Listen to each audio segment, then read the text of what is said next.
ओम शांति। मुरली है 3 जून 2025। बापू दादा के मधुर महावाक्य। मीठे बच्चे, अब तुम नए संबंध में जा रहे हो, इसलिए यहाँ के कर्म बंधनी संबंधों को भूल कर्मातीत बनने का पुरुषार्थ करो। अब तुम नए संबंध में जा रहे हो, इसलिए यहाँ के कर्म बंधनी संबंधों को भूल कर्मातीत बनने का पुरुषार्थ करो। आज का प्रश्न है, बाप किन बच्चों की वाह वाह करते हैं? सबसे अधिक प्यार किन्हों को देते हैं? बाप किन बच्चों की वाह वाह करते हैं? सबसे अधिक प्यार किन्हों को देते हैं?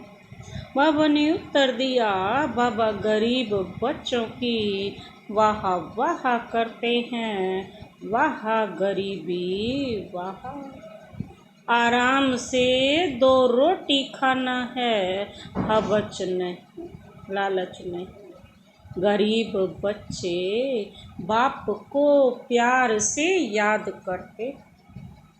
बाबा अनपढ़े बच्चों को देख खुश होते हैं, क्योंकि उन्हें पढ़ा हुआ भूलने की मेहनत नहीं करनी पड़ती है। किन बच्चों की वाह वाह करते हैं और सबसे अधिक प्यार किन्हों को देते हैं? वाह गरीब बच्चों को। बाबा गरीब बच्चों की वाह वाह करते हैं और कहते हैं, वाह गरीबी वाह। आराम से 2 रोटी खाना है, हवच नहीं, लालच नहीं। गरीब बच्चे बाप को प्यार से याद करते हैं। बाबा अनपढ़े बच्चों को देख खुश होते हैं, क्योंकि उन्हें पढ़ा हुआ भूलने की मेहनत नहीं करनी पड़ती है। ओम शांति। अब बाप को बच्चों के प्रति रोज रोज बोलने की दरकार नहीं रहती कि अपने को आत्मा समझो, आत्म अभिमानी भव अथवा देही अभिमानी भव। अक्षर है तो वही ना। बाप कहते हैं ना, क्या कहते हैं? रोज कहते हैं कि अपने आप को आत्मा समझो। आत्मा में ही 84 जन्मों का पार्ट भरा हुआ है। एक शरीर लिया, पार्ट बजाया, फिर शरीर खल्लास हो जाता है। आत्मा तो अविनाशी है। तुम बच्चों को यह ज्ञान अभी ही मिलता है और कोई को इन बातों का पता नहीं। अब बाप कहते हैं, कोशिश कर जितना हो सके बाप को याद करो। धंधे धोरी में लग जाने से तो इतनी याद नहीं ठहरती।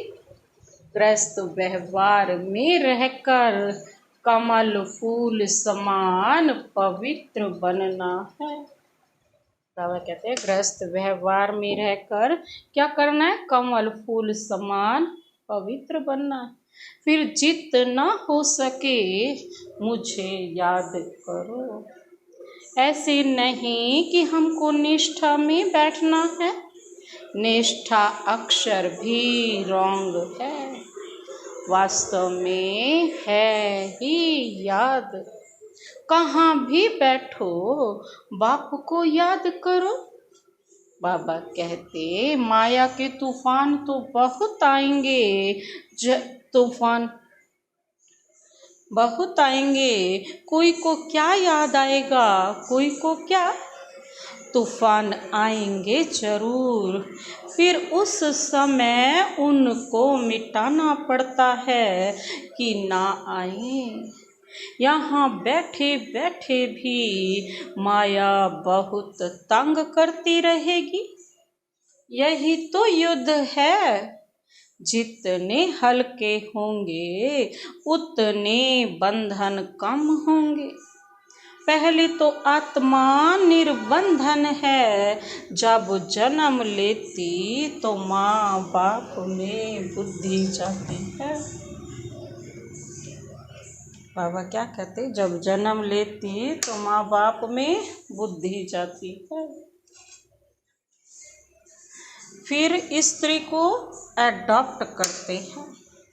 जो चीज सामने नहीं थी, बाबा कहते वह सामने आ जाती। फिर बच्चे पैदा होंगे तो उनकी याद बढ़ेगी। बाबा कहते अब तुम सबको यह भूल जाना है। बाबा कहते अब तुम सबको यह भूल जाना है। एक बाप को ही याद करना है, इसलिए ही बाप की महिमा है।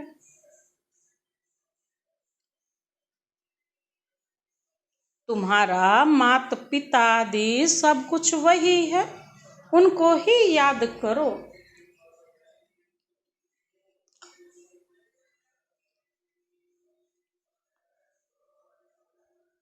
बाबा कहते वह तुमको भविष्य के लिए सब कुछ नया देते हैं ना, नए संबंध में ले जाते हैं। संबंध तो वहाँ भी होगा ना, वैसे तो नहीं कोई परलय हो जाती है। बाबा कहते हैं ऐसे तो नहीं। तुम एक शरीर छोड़ फिर दूसरा लेते हो, जो बहुत अच्छे अच्छे हैं वह जरूर, बाबा क्या कहते, वह जरूर ऊंच कुल में जन्म लेंगे। तुम पढ़ते ही हो भविष्य 21 जन्म के लिए। पढ़ाई पूरी हुई और प्रारब्ध शुरू हो। स्कूल में पढ़कर ट्रांसफ़र होते हैं ना, तुम भी ट्रांसफ़र होने वाले हो। शांति धाम फिर सुख धाम में, इस छी दुनिया से छूट जाएंगे। इसका नाम ही है नरक। सतयुग को कहा जाता है स्वर्ग। यहाँ मनुष्य कितने घोर अंधियारे में है। धनवान जो हैं वह समझते हैं हमारे लिए यहाँ ही स्वर्ग है। स्वर्ग होता ही है नई दुनिया में। यह पुरानी दुनिया तो विनाश हो जानी है। जो कर्मातीत अवस्था वाले होंगे वह कोई धर्म राजपुरी में सजाएं थोड़े ही भोगेंगे। स्वर्ग में तो सजा होगी ही नहीं, वहाँ गर्भ भी महल रहता है। कोई दुख की बात नहीं, यहाँ तो गर्भ जेल है। जो सजाएं खाते रहते हैं। तुम कितना बार स्वर्गवासी बनते हो, यह याद करो तो भी सारा चक्र याद रहे। एक ही बात लाखों रुपये की है। यह भूल जाने से, देह अभिमान में आने से माया नुकसान करती है। यही मेहनत है। मेहनत बिगर ऊंच पद नहीं पा सकते। बाबा को कहते हैं बाबा हम अनपढ़े हैं, कुछ नहीं जानते। बाबा तो खुश होते हैं क्योंकि यहाँ तो पढ़ा हुआ सब भूलना है। यह तो थोड़े टाइम के लिए शरीर निर्वाह आदि के लिए पढ़ना है। जानते हो ना, यह सब खल्लास होने का है। जितना हो सके बाप को याद करना है और रोटी टुकड़ा खुशी से खाना है। हबच नहीं, बाबा कहते लालच नहीं करनी। आजकल अनाज मिलता कहाँ है, चीनी आदि भी धीरे धीरे करके मिलेगी ही नहीं। ऐसे नहीं, तुम ईश्वरीय सर्विस करते हो तो तुमको गवर्नमेंट दे देगी। वह तो कुछ भी जानते नहीं। हाँ, बच्चों को कहा जाता है गवर्नमेंट को समझाओ कि हम सब मिलकर माँ बाप के पास जाते हैं। उन्हों को बच्चों के लिए टोली भेजनी होती है। बाबा कहते यहाँ तो उन्हों को तो बच्चों के लिए टोली भेजनी होती है ना, यहाँ तो साफ कह देते हैं कि है ही नहीं, लाचारी थोड़ी दे देते हैं। जैसे फकीर लोगों को कोई साहूकार होगा तो मुट्ठी भर कर दे देगा, गरीब होगा तो थोड़ा बहुत दे देगा, चीनी आदि आ सकती है। परंतु बच्चों का योग कम हो जाता है। याद न रहने कारण, देह अभिमान में आने के कारण कोई काम हो नहीं सकता। यह काम पढ़ाई से इतना नहीं होगा जितना योग से होगा। वह बहुत कम है, माया याद को उड़ा देती है। रुस्तम को और ही अच्छी रीति पकड़ती है।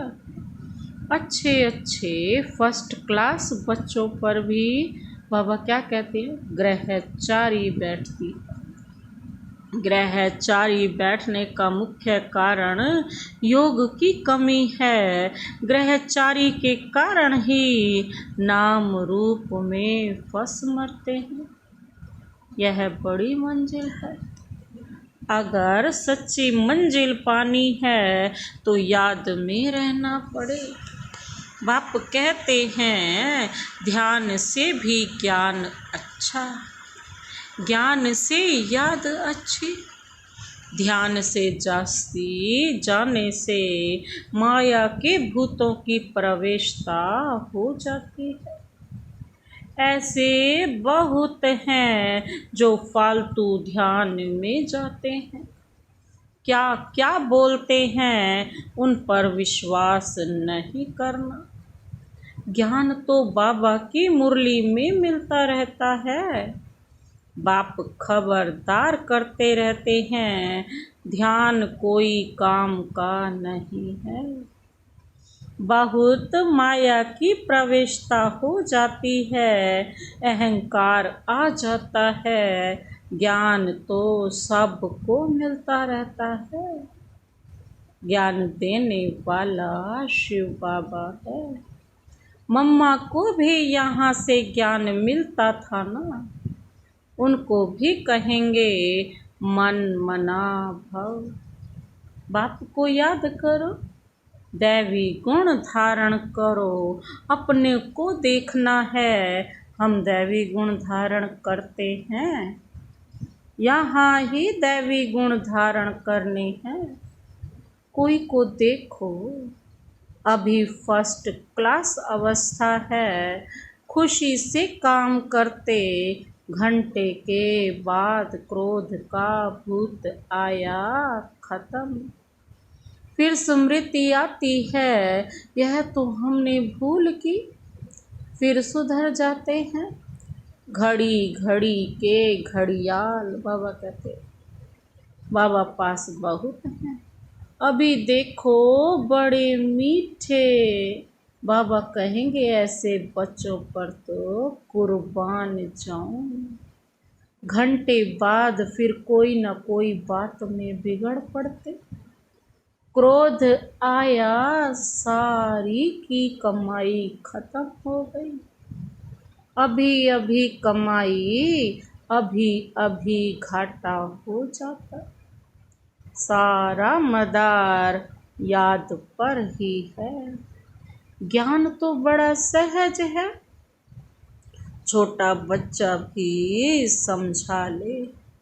परंतु मैं जो हूँ जैसा हूँ यथार्थ रीति जाने, अपने को आत्मा समझें। इस रीति छोटे बच्चे थोड़े ही याद कर सकेंगे। मनुष्यों को मरने समय कहा जाता है भगवान को याद करो, परंतु याद कर न सकें क्योंकि यथार्थ कोई भी जानते नहीं है। कोई भी वापस जा नहीं सकता। ना विकर्म विनाश होते हैं। परंपरा से ऋषि मुनि आदि सब कहते आए कि रचता और रचना को हम नहीं जानते। वह तो फिर भी सतोगुणी थे, आज के तमो प्रधान बुद्धि फिर कैसे जान सकते। बाप कहते हैं यह लक्ष्मी नारायण भी नहीं जानते, राजा रानी ही नहीं जानते, तो फिर प्रजा कैसे जानेगी। कोई भी नहीं जानते। अभी सिर्फ तुम बच्चे ही जानते हो। तुम्हारे में भी कोई है जो यथार्थ रीति जानते हैं। कहते हैं बाबा घड़ी घड़ी भूल जाते हैं। बाप कहते हैं कहाँ भी जाओ सिर्फ बाप को याद करो। बड़ी भारी कमाई है। तुम 21 जन्मों के लिए निरोगी बनते हो। ऐसे बाप को अंतर्मुख हो याद करना चाहिए ना, परंतु माया भुलाकर तूफान में ला देती है। इसमें अंतर्मुख हो विचार सागर मंथन करना है। विचार सागर मंथन करने की बात भी अभी की है। बाबा कहते यह है पुरुषोत्तम बनने का संगम युग। यह भी वंडर है। तुम बच्चों ने देखा है, एक ही घर में तुम कहते हो हम संगम युगी हैं, और हाफ पार्टनर व बच्चा आदि कलयुगी है। कितना फर्क है। बड़ी महीन बात बाप समझाते हैं। घर में रहते हुए भी बुद्धि में है कि हम फूल बनने के लिए पुरुषार्थ कर रहे हैं। यह है अनुभव की बातें। प्रैक्टिकल में मेहनत करनी है ना। याद की ही मेहनत है। एक ही घर में एक हंस तो दूसरा बगुला। फिर कोई बड़े फर्स्ट क्लास होंगे, कोई विकार का ख्याल भी नहीं आता है। साथ में रहते भी पवित्र रहते हैं, हिम्मत दिखाते हैं, तो उन्हें कितना उच्च पद मिलेगा। ऐसे भी बच्चे हैं ना, कई तो देखो विकार के लिए कितना मारते झगड़ा करते हैं। अवस्था वह होनी चाहिए जो संकल्प में भी कभी अपवित्र बनने का ख्याल ना आए। बाप हर प्रकार से राय देते रहते हैं। तुम जानते हो श्री श्री की मत से हम श्री लक्ष्मी श्री नारायण बनते हैं। श्री माना ही श्रेष्ठ। सतयुग में है नंबर 1 श्रेष्ठ। त्रेता में 2 डिग्री कम हो जाती है। यह ज्ञान तुम बच्चों को अभी मिलता है। इस ईश्वरीय सभा का कायदा है। जिन्हें ज्ञान रत्नों का कदर है, कभी उबासी आदि नहीं लेते। उन्हें आगे आगे बैठना चाहिए। कोई कोई बच्चे बाप के सामने बैठे भी झुटका खाते, उबासी देते रहते, उनको फिर पिछाड़ी में जाकर बैठना चाहिए। यह है, बाबा कहते कौन सी सभा है? ईश्वरीय सभा है बच्चों की। परंतु कई ब्राह्मणियां ऐसे ऐसे को भी ले आती हैं। यूं तो बाप से धन मिलता है, एक एक वर्षंस लाखों रुपये का है। तुम जानते हो, ज्ञान मिलता ही है संगम पर। तुम कहते हो बाबा हम फिर से आए हैं बेहद का वर्षा लेने। मीठे मीठे बच्चों को बाबा बार बार समझाते हैं, यह छी छी दुनिया है, तुम्हारा है बेहद का वैराग्य। बाप कहते हैं इस दुनिया में तुम जो कुछ देखते हो वह कल होगा नहीं।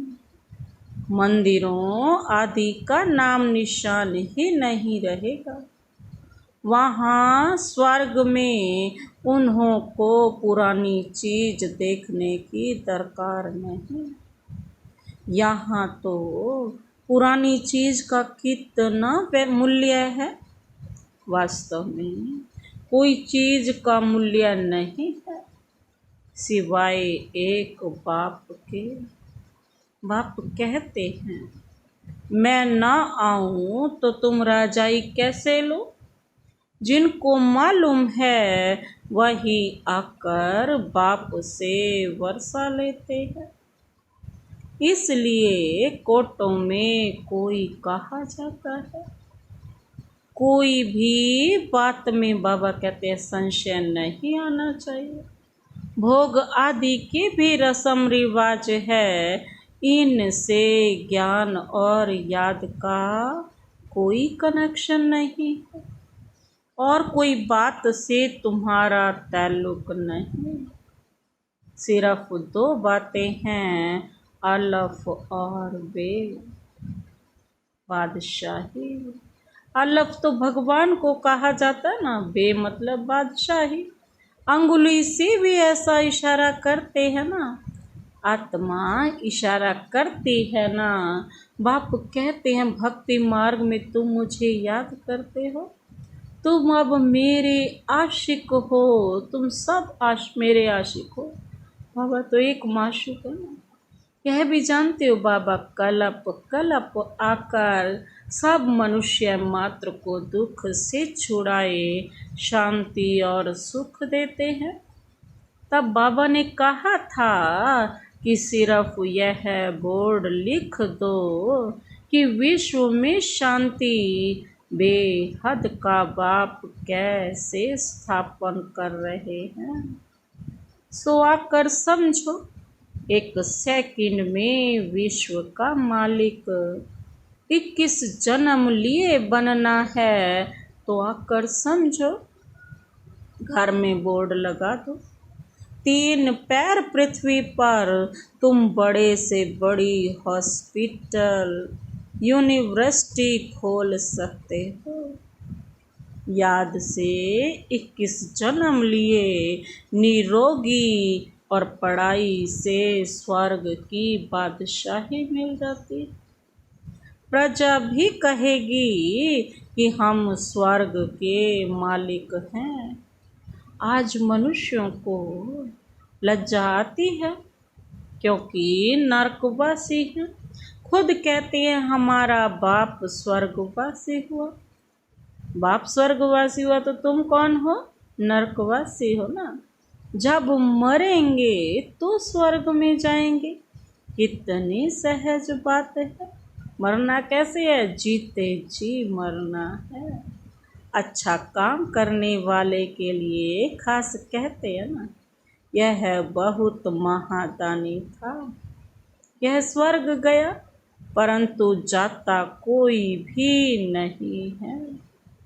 नाटक जब पूरा होता है ना तो सभी स्टेज पर आकर खड़े होते हैं, जितने भी किरदार निभाते हैं। हीरो हैं।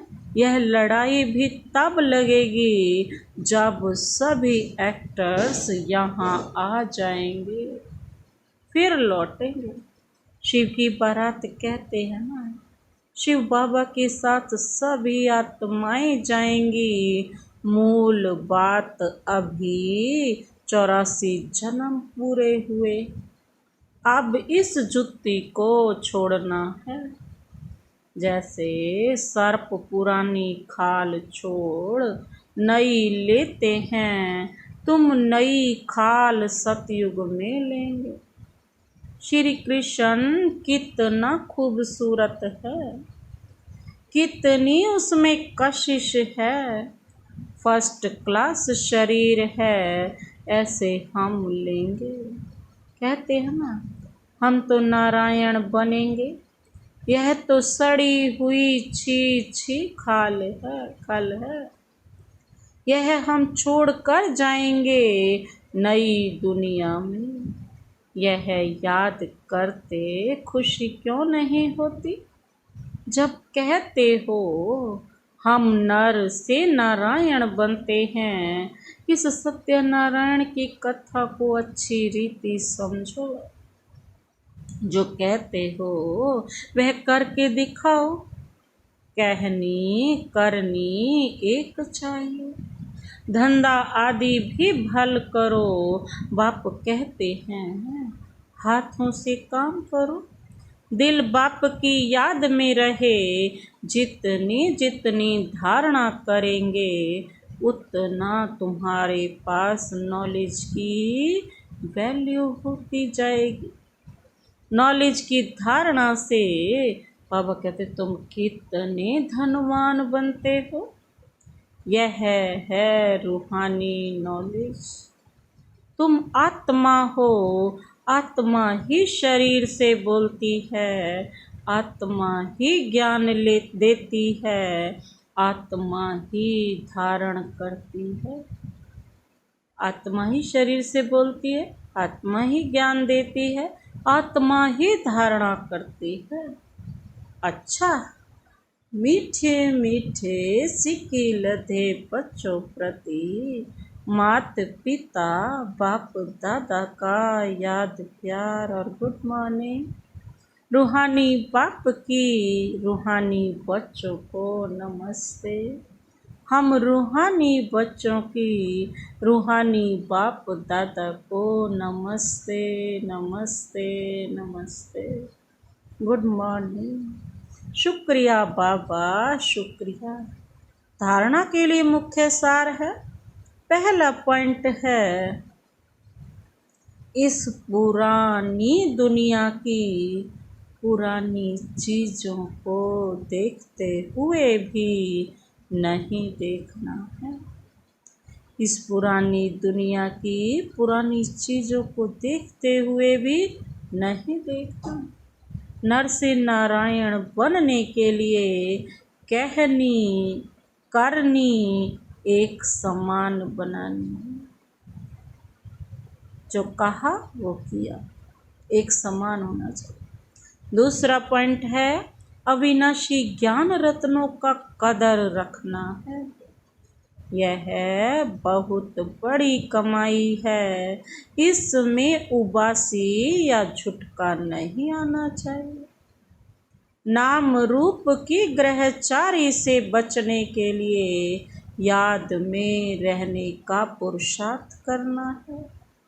अविनाशी ज्ञान रत्नों का कदर रखना है, यह बहुत बड़ी कमाई है, इसमें उबासी व झुटका नहीं आना चाहिए।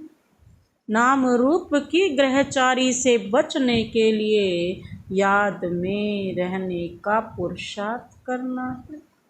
आज का वरदान, वरदानी हाथ शिव बाबा का सदा अपने सिर पर अनुभव करते हुए यह वरदान लेते हैं। बाप की छत्र छाया के नीचे नाजुक परिस्थितियों में भी कमल पुष्प समान न्यारे और प्यारे भव। बाप की छत्र छाया के नीचे नाजुक परिस्थितियों में भी कमल पुष्प समान न्यारे और प्यारे भव। विस्तार है। संगम युग पर जब बाप सेवाधारी बनकर आते हैं तो छत्र छाया के रूप में बच्चों की सदा सेवा करते हैं। याद करते ही सेकंड में साथ का अनुभव होता है।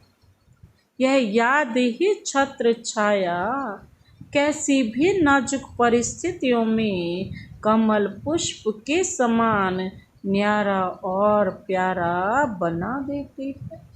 मेहनत नहीं लगती। बाप को सामने लाने से, स्वास्थिति में स्थित होने से कैसी भी परिस्थिति परिवर्तन हो जाती है। आज का श्लोक है। बातों का पर्दा बीच में आने ना दो। बाप के साथ का अनुभव होता रहेगा। बातों का पर्दा बीच में ना आने ना दो तो बाप के साथ का अनुभव होता रहेगा। अव्यक्त इशारे आत्मिक स्थिति में रहने का अभ्यास करो, अंतर्मुखी बनो। किसी भी विघ्न से मुक्त होने की युक्ति है सेकंड में स्वयं का स्वरूप, अर्थात आत्मिक ज्योति स्वरूप स्मृति में आ जाए और कर्म में निमित्त भाव का रूप इस डबल लाइट स्वरूप में स्थित हो जाओ तो सेकंड में हाई जंप दे देंगे। कौन सा स्वरूप? सेकंड में तो स्वयं ज्योति स्वरूप में स्थित हो जाओ और कर्म में निमित्त भाव का स्वरूप आ जाए तो क्या हो जाओगे? लाइट हो जाओगे, डबल लाइट। तो सेकंड में हाई जंप दे देंगे। कोई भी विघ्न आगे बढ़ने में रुकावट नहीं डाल सकेगा। अच्छा, ओम